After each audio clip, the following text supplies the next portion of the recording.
5, 4, 3, 2, 1. May I strike a certain personal note and then go on to other considerations. We, my generation in India, have been conditioned in particular ways by events. There is the background of 2000 years or more. There is the conditioning we have had during the 150 or 200 years of British rule. Then there is a big conditioning during the last 30 or 35 years of what is called the Gandhian movement. We are the resultants of these various conditioning factors. If you want to understand us, you have to understand these conditioning factors. That is so about me and my government in India. That applies to the world at large also. We have to understand other people's basic conditioning factors, their past history, traditions, habits, conflicts, etc., and more particularly the recent history of the last half a century or so. Countries like India and China have millennia of history. It is not an easy matter for me, whatever new knowledge I may gather, to get out of the 2000 years of Indian history. So, also with other countries, yet, in order to understand another country, it is no good looking at it through the spectacles of our own country. If an Indian presumes, with his Indian background, to judge England or Germany or Russia, he will probably not to objective enough. Now the China, leaving our past history, it has been conditioned for more than 40 years, ever since the end of the Manchu dynasty, by continuous trouble. That was China's experience.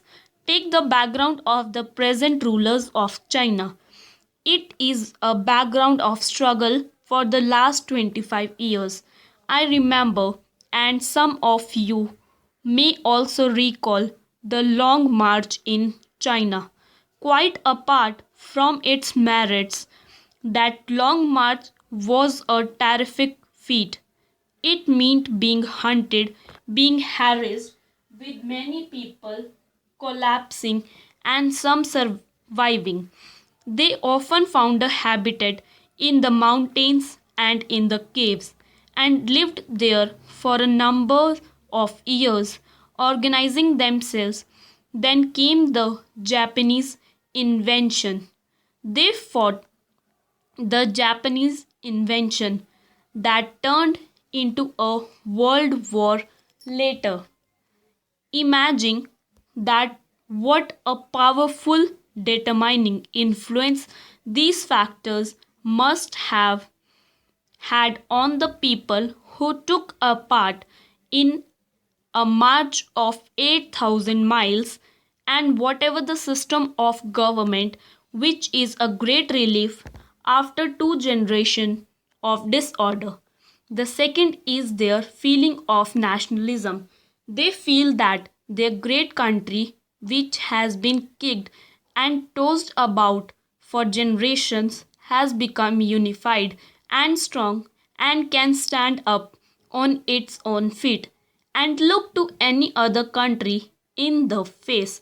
Look at it from the Chinese point of view. I am not for the moment considering communism or anti communism. I tell you, a Chinese living in Singapore, Laos, or elsewhere, even if he is completely anti communist, is still proud of China's condition today. He has his nationalist pride that his state, his country is strong and unified. This is the background of China today. Of course, it did not require my going to China to know all this, but if you keep it in mind, you will understand something of what is happening in China. You and I know very well that in China today they have got a certain political structure and a certain economic structure. The rulers of China are communist. There is no doubt about that. They have evolved a political and economic system which is partly based on their Marxist ideas and partially adapted to conditions in China. We all know that it is not full blooded communism, these. It has adapted to these conditions.